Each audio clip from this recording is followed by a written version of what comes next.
Well, good afternoon. It's great to be here. I'm so pleased that Dorinda has asked me back, and I feel, though, a little bit like the fifth husband of that Hollywood starlet that on his wedding night knew exactly what he was supposed to do, but he didn't know how to make it interesting. So I'm going to try to make it interesting. And last year we talked about President Trump, and that made it interesting to some degree, and I'm sure that'll be a part of it this time as well. Last year at the end of my presentation, Dorinda said to me, "Aren't you straining to find something good to say about Trump becoming president?"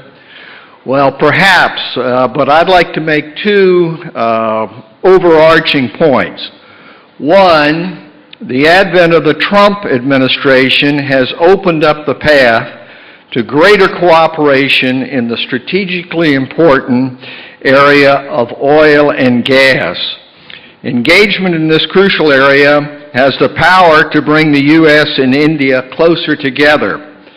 However, unfortunately, strategic considerations, not the least of which are sanctions, which we'll talk about in a minute, have also brought oil and gas to the forefront of challenges to the U.S.-India partnership.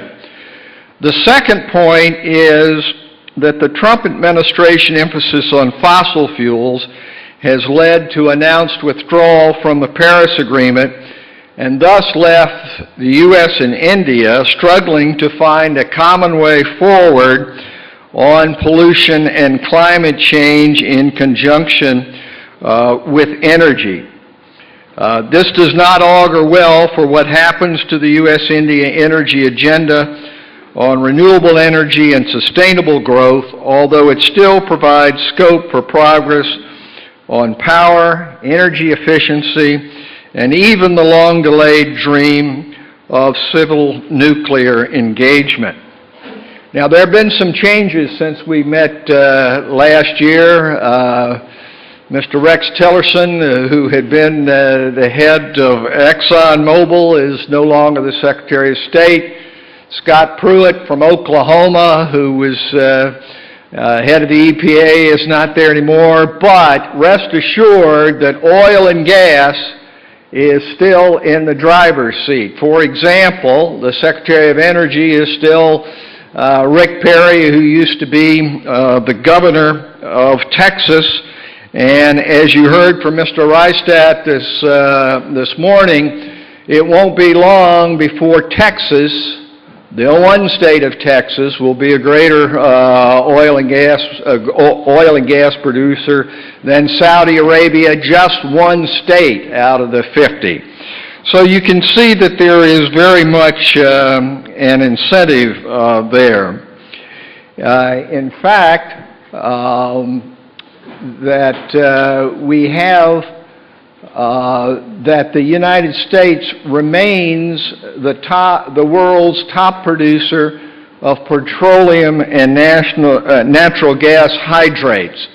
And that is only going to be a situation which continues.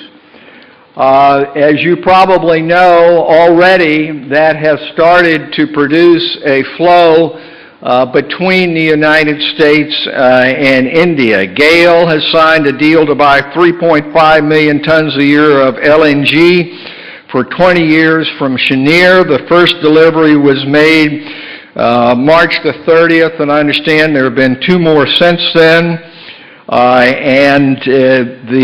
Indian ambassador to the United States just participated in the opening of Dominion Energy's Cove Point liquefaction plant. There is a booking for another 2.3 million tons from that plant.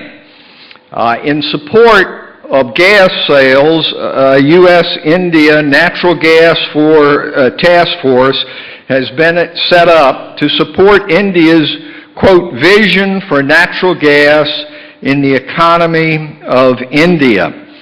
And I would hasten to add to that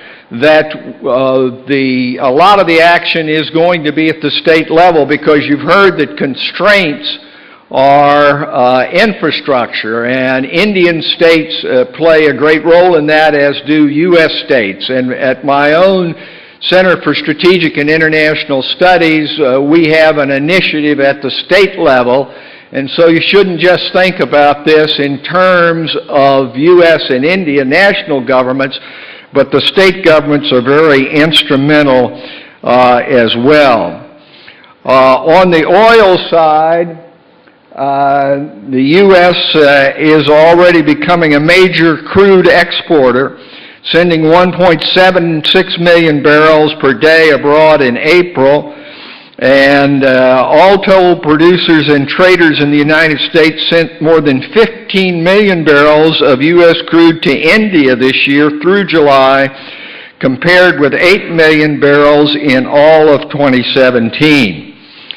So there's great scope for the cooperation in this very crucial area, which is one point in the Strategic Energy Agreement, which was signed last year between Secretary Perry and Minister Pradhan. I think it's very significant that that agreement was signed with the Minister for Petroleum and other ministries which you might expect to be involved were not signatories to that agreement. Now, that is a part of the good news. The bad news, if you will, or not so good news, is the question of what is going to happen in regard to third-party sanctions, which the Trump administration has brought on itself in regard to Iran.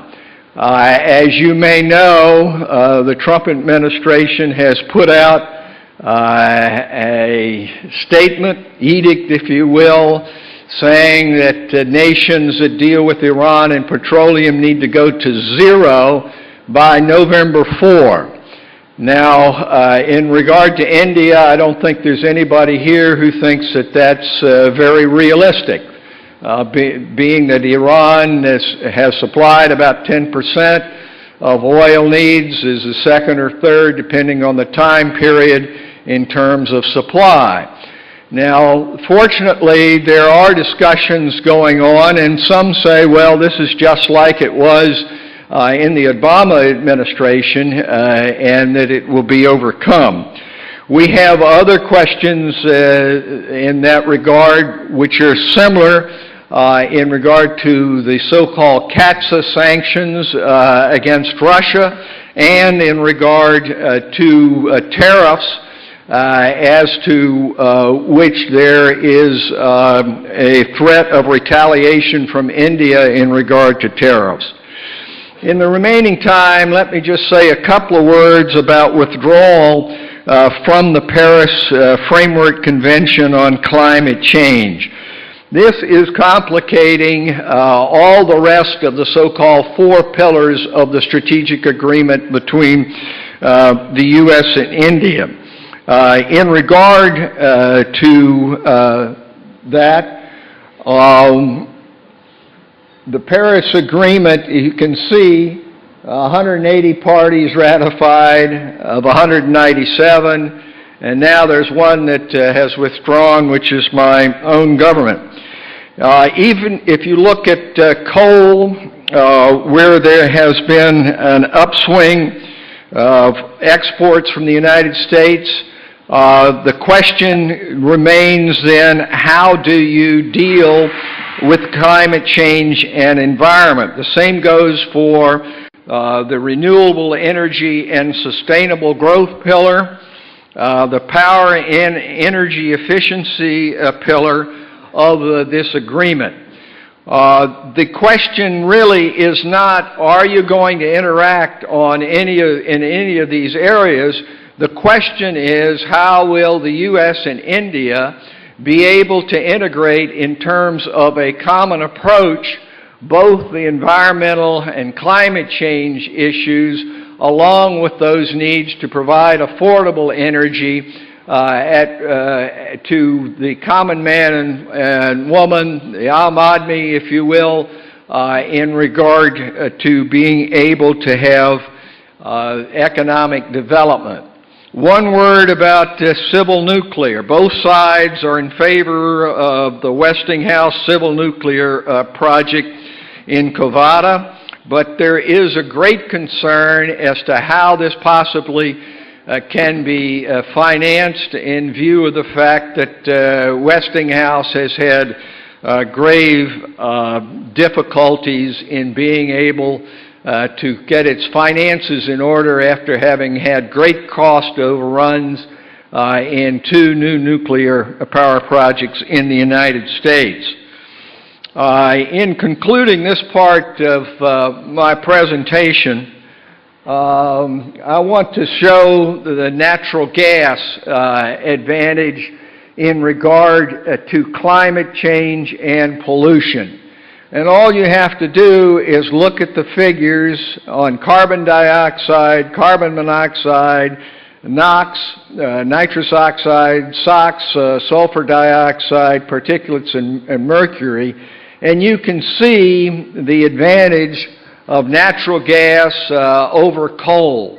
In the United States, the shift is on to renewables plus the backup of natural gas. And this is the way in which we need to be able to go.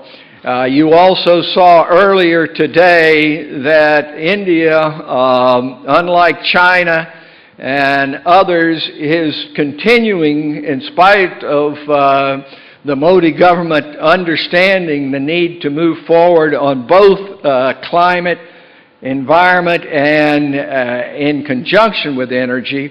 There's still this reliance on coal, and the question is not are you going to have coal as a part of the mix, but what are you going to do to ameliorate the problems that we saw in terms of its greater pollution and effect on humankind.